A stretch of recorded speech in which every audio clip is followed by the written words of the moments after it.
India sits big on China and Pakistan with this Giant Submarine program for launching nuclear missiles and stealth maneuvering.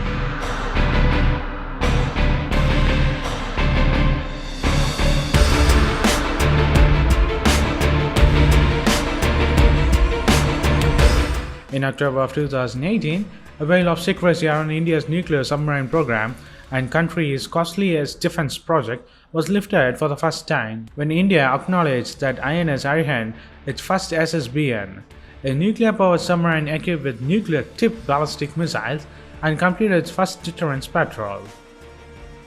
Before that development in 2017, the second boat of the Arihant class, the bigger, improved and better armed INS Arighat, was launched silently. Now, on a report of Indian media, the Prince says, the boat is in the final stage of sea trials and is likely to be commissioned into service earlier next year.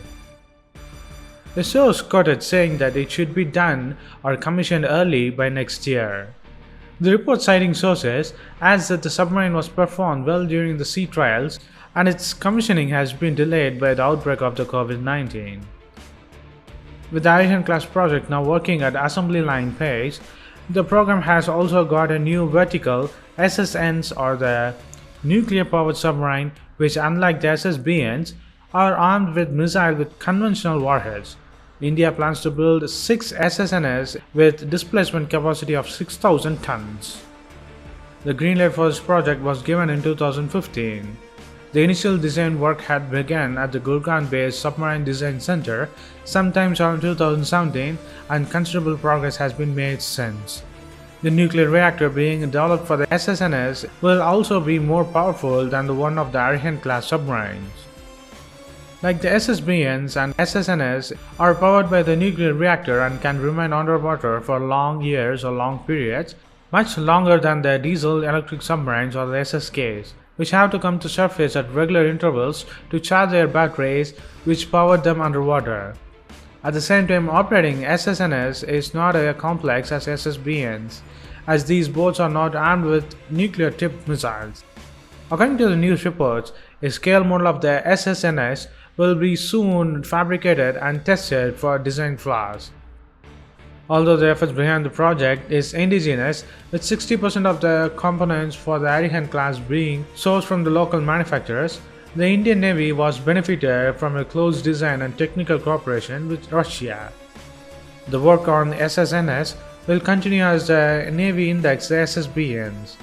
The next two SSBNs and the INS Arihant and Arighat, identified as the S4 and S4 Star for now, are under construction at the shipbuilding center in Visakhapatnam. These two boats will displace at least 1,000 tons more than the 6,000-ton INS Arihant. The boats will be capable of carrying 8 3,500 km range K4 submarine launched ballistic missiles, while the INS Arihant can carry only 4 of these. India is also working on a new series of SSBNs, which will be marked improvement over the Arihant class. Identified as S5, this new type of submarine will have a displacement of 35,500 tons and will be capable of carrying 12 long-range nuclear-tipped missiles.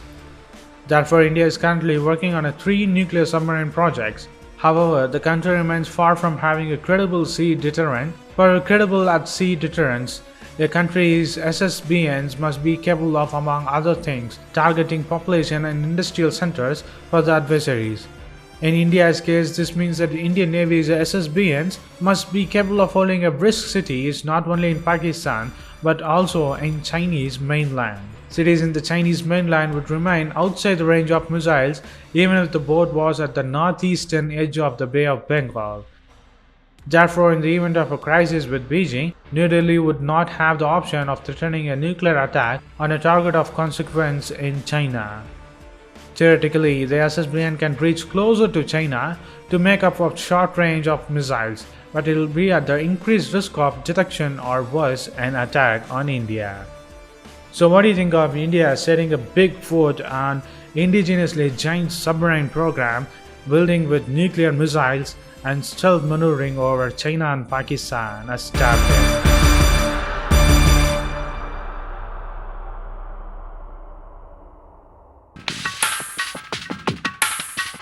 The Indian Army chief says to get ready for a battle with China and Pakistan.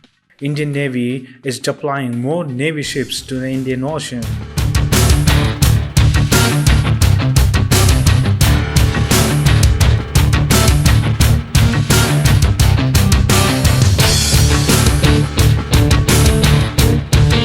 Indian Army Chief Manoj Mukund Narvane asked the top military commanders of India in the central and the eastern sectors to be prepared for a battle against China, according to the ANN News Agency of India.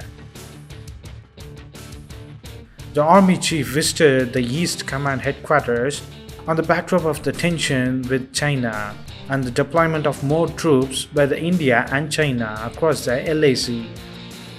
The Indian Air Force has also put its bases near the borders with China on high alert and increasing the deployment of more fighter jets and attack helicopters mostly in the Arunachal Pradesh region.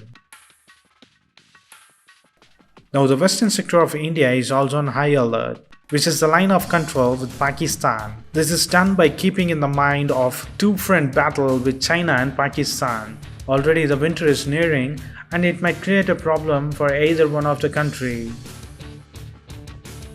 With increasing deployment of Indian Navy warships, Indian Navy is supporting the Indian Army and the Indian Air Force against China.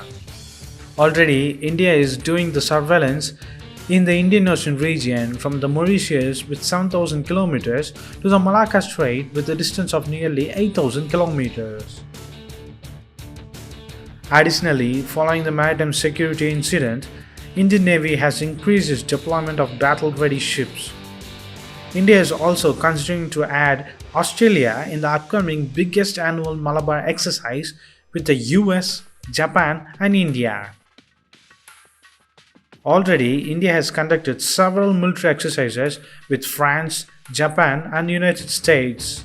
India is also on a wild goose hunt on buying the surveillance aircraft, patrol aircraft, drones, lightweight tanks, rifles and fighter jets. So what do you think of Indian military getting ready for the battle with China and Pakistan, which might be a two-front battle against India?